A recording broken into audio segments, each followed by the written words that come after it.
Imagine you meet someone for the first time, without even talking. You start guessing where they're from. Maybe it's their skin color, their height, or even their dress. Have you ever made a guess? Only to find out you were completely wrong. That's exactly what happened in our case study. A Filipino was asked to guess a foreign guest nationality by just looking at him. The man was white, tall, and friendly, so guesses started to guess if he is German, French, or an American. But every answer was a big no. After several tries, the guest finally revealed and proudly said, South African. This moment was eye-opening. It made Filipino realize something he had always assumed, that all Africans were black. But that's not true. South Africa was like the other countries. It has a mixed ethnic groups and cultures. This story shows how first impression can be misleading and how stereotypes shape the way to see others. Before we dive into our discussion, let's first go over our learning objectives. Today, we'll explore how first impressions and stereotypes shape our perceptions of different nationalities. We'll also discuss cultural diversity, work ethics across cultures, and how individuals integrate into new environments. These key points will help us better to understand and appreciate the cultural differences we encounter, especially in tourism and in the workplace. So without further ado, let's start with the first key concept will be discussed by Ms. Saranyan. First impression happen fast, sometimes in just 7 seconds. We judge based on what we see and our brains make quick assumptions. That's why we often think if someone is tall and blonde, they must be European or American. If someone has an Asian look, we might guess they are Chinese, Japanese, or Korean, but we might get it wrong. If someone has dark skin, we assume that they're from African country, but Africa has diverse racial groups too. Stereotypes aren't always negative. They help us make sense of the world, but they can also be wrong and limiting. Just like in our case study, assuming someone's nationality just by their looks can lead to surprises. Now that we have seen how first impressions can be tricky, let's move on to something bigger, the cultural diversity, what makes every nationality unique. The Philippines is one of the top tourist destinations in Asia, and we welcome people from all over the world. So according to the latest data from the Department of Tourism, here's the top 10 nationalities visiting our country include: first is South Korea, American, Japanese, Canadian, Australian, Chinese, Taiwanese, British, French, and last for the list is the German. Each nationality has its own distinct features and cultural elements. So to help us understand, we assign different nationalities to my co-members. So let's take a look at some common physical traits and cultural traditions of these nationalities. 안녕하세요. So now, let's begin with the physical features and cultural elements of South Koreans. First, physical features of South Korea is the fair skin. So many South Koreans are known for their fair and smooth skin, which is often a characteristics admired by their beauty standard. So second naman is their slim and lean body types. So South Koreans, they tend to have a slim and lean body types, which is common throughout the populations of South Korea. So next is their hair color. The majority of South Koreans have a black or brown hair, which is typically straight or slightly wavy. So fourth is facial features of South Koreans. They tend to have a small features and it contributes with their youthful appearance. And lastly, the youthful appearance, it's common for South Koreans to maintain a youthful look even as they age. So, pansin nyo naman, mostly ng Korean actors, kahit nasa 40s na, hindi halata na mukha silang nasa 40s, mukha lang silang nasa 20s. So, many says that this is due to their skincare routines and cultural emphasis on youthfulness. So, now let's move on to cultural elements. So, first in cultural elements is cultural clothing. It is a traditional clothing known as hanbok. It is worn during significant celebrations like weddings, holidays, and cultural events. Ang itsura nito is vibrant colors and has a simple length. Second naman is cultural cuisine. So South Koreans are known for their love in fermented dishes like kimchi. So kimchi is their most famous food. It is a spicy fermented dish typically made with cabbage and radishes. And third naman is modern influences. So, South Korea has gained global recognition through K-pop and K-drama, which is naging malaking part ito ng South Korea kasi mas naging sikat sila because of this. So, fourth naman is respect for elders. So, South Korean has a big respect for the elders. So, this respect is shown in many ways, such as using polite language when speaking to older people and serving them food first during meals. So, lastly is Chuseok and Solal. These two are important holidays in South Korea. It is similar in Thanksgiving in the US. So, ang South Koreans, they gather to honor their ancestors and to celebrate their harvest day. So, moving on to the next nationality that will be discussed by Ms. Ambrosio. United States of America is a federal republic located in North America consisting of 50 states. The U.S. is known for its diverse population, strong democratic government, and significant international influence. So in terms of physical features, first of all, the skin color. Americans can have a wide range of skin tones from very light to dark. And then second is the hair color and texture. Hair color ranges from blonde, brown, black, and also red. And then the third one is the eye color. Eye colors may vary from brown, blue, green, and hazel, with brown being the most common. For the facial features vary greatly depending on ethnicity, including nose, shape, lip fullness, and jaw structure. And then the fifth is the height and build. Americans come in all heights and body types, but on average, adults in the US are relatively tall compared to other countries. The average height of men is about 5'9" or 175 centimeter, and for women is 5'4" or 162 centimeter. But not the least is the body composition.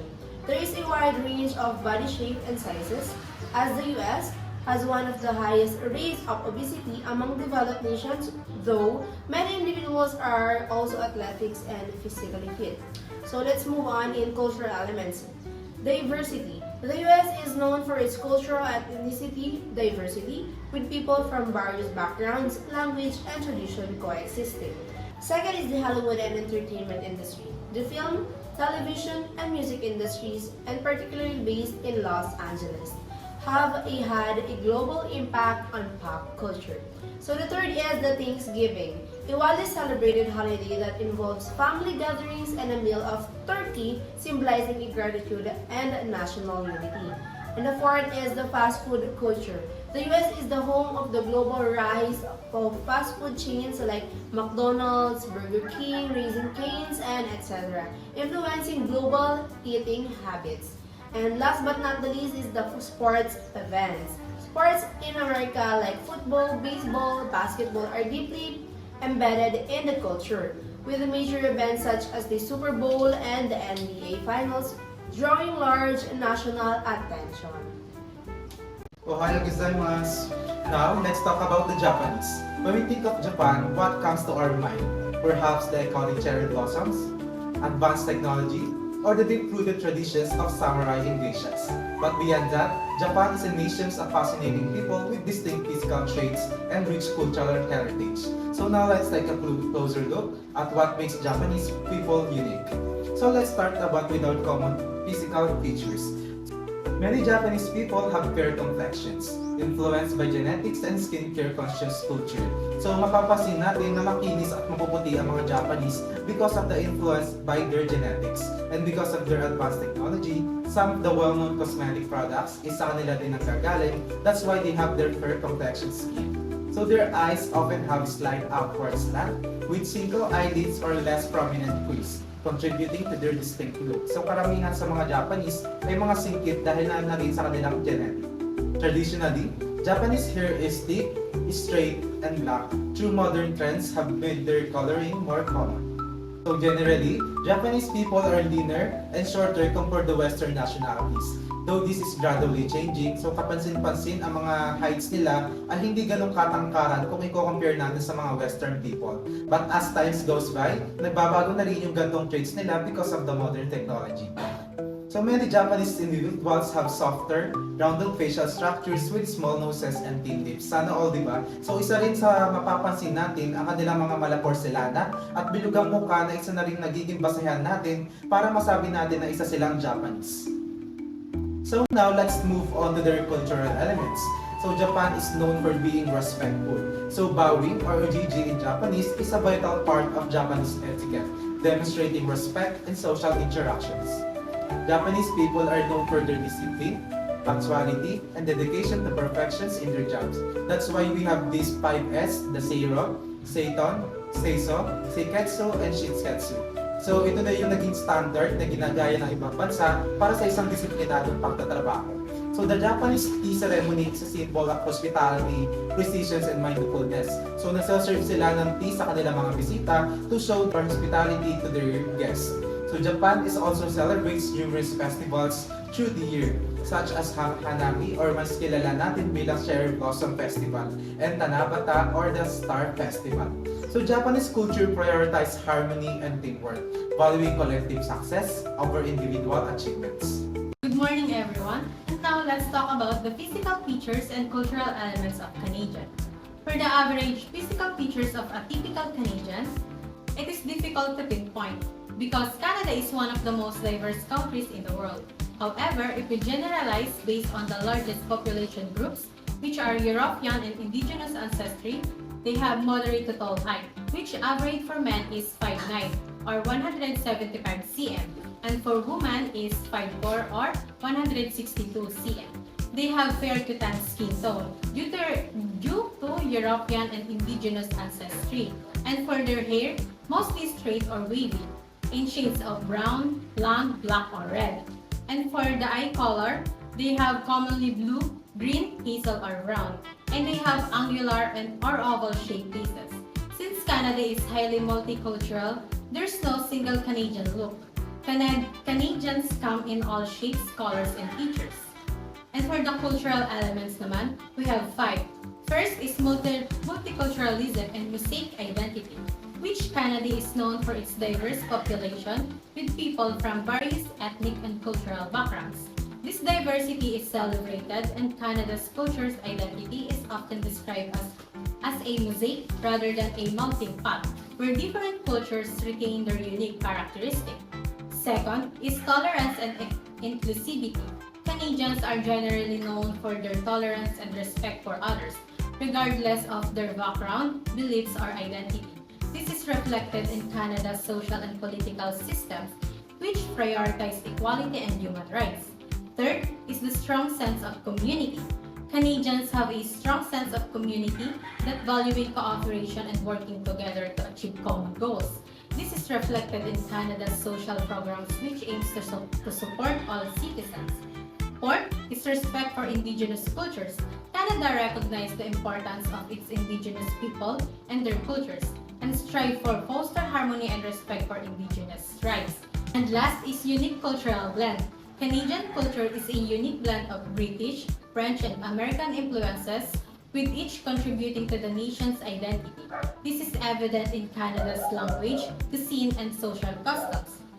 Moving on to the next nationality that will be discussed of Mr. Almeida. Good day, mate. Now we're going to talk about the Australians' physical features. They typically have a fair to tan skin, often developing a sun-kissed complexions due to the warm climate. Many have strong jawlines, broad noses, and prominent cheekbones, while Indigenous Australians have a deep brown skin, curly or wavy hair, and broader facial features. Because of the hot and sunny weather, Australians prefer a light and comfortable clothing such as shorts, t-shirts, sandals, with hats and sunglasses being common for the sun's protection. In a professional settings, business attire is similar to the Western office fashion with a more relaxed and comfortable approach. Talking about the Australian culture, they are known for its casual and friendly atmosphere with a strong emphasis on mateship or deep friendship and community bonds. Australians value equality and fairness, and people generally speak in a direct, informal, and humorous way. Sports, outdoor activities, and environmental conservation are central to their way of life. While many Australians are not strongly religious, Christianity remains influential, and there is increasing recognition and appreciation for Indigenous spiritual beliefs. Major celebrations like Australia Day, a national holiday that is also a time of reflection for Indigenous Australians, Anzac Day, which honors the fallen soldiers, and Christmas, which is often spent outdoors with barbecue and beach gatherings.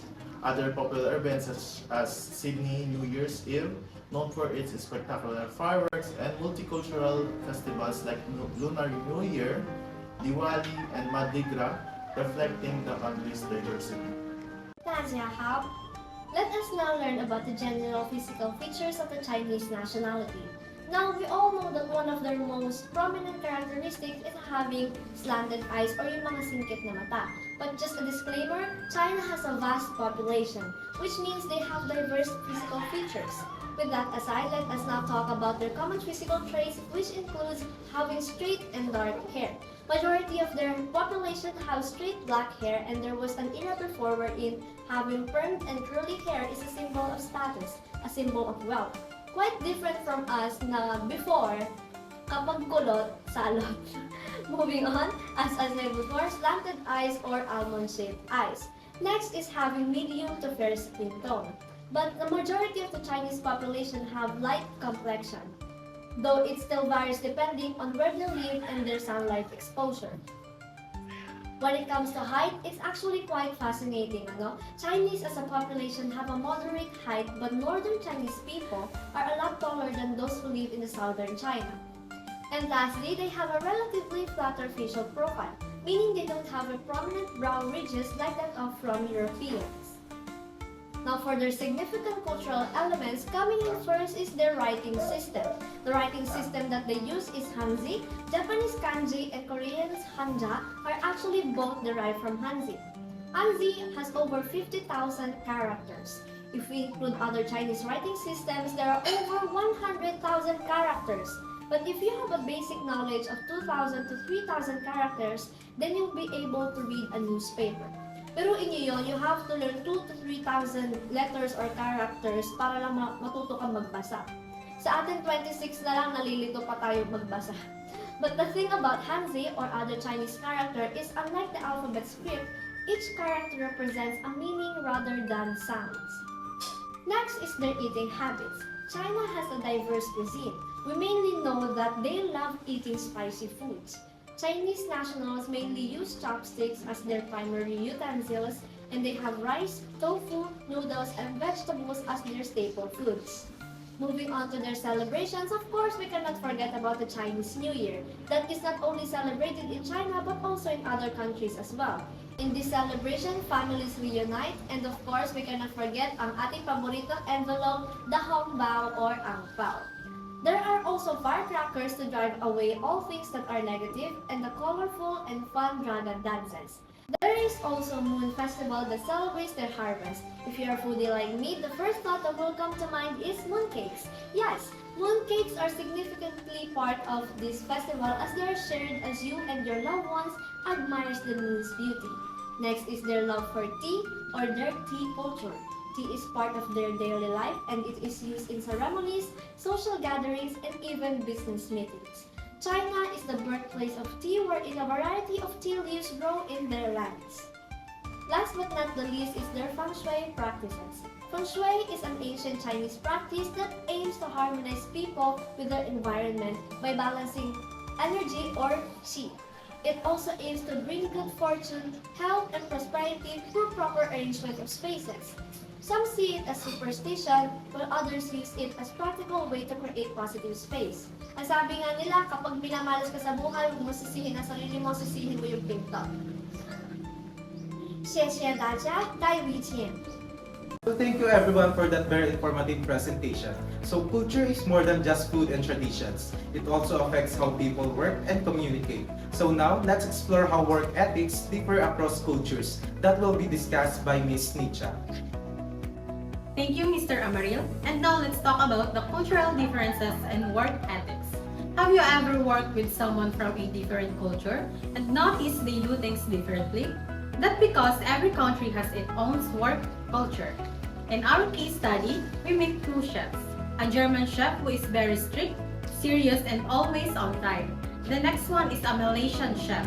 He is friendly, approachable, and eager to learn about Filipino culture. At first, the Filipino staff found it hard to work with the German chef since he was too strict for their liking. Na alam naman natin na ang mga Pilipino are used to work more flexible and friendly work environment. But over time, the German chef adapted. He started talking to his staff, mentoring them, and building friendships. In return, they started respecting his leadership more. And this story teaches us an important lesson that work culture isn't about right or wrong, it's just different. Where some cultures value discipline and time management, while others prioritize relationship and flexibility. So, how do people successfully adapt to new cultures? That leads us to our final topic, which is the cultural integration that will be discussed by Mr. Almeida. Moving on to cultural integration. Some people may move to a new country and integrate easily. They learn the language, follow tradition, and blend in. Others stay for years but never fully adapt. In our case study, the South African guest loved the Philippines so much that he stayed permanently. But even after more than 20 years, he still doesn't speak Filipino. Compared to this, the Malaysian chef who made an effort to learn the Filipino and become a well-respected among his peers. Why do some people integrate while others don't? It depends on effort, openness, and the willingness to embrace the new experiences.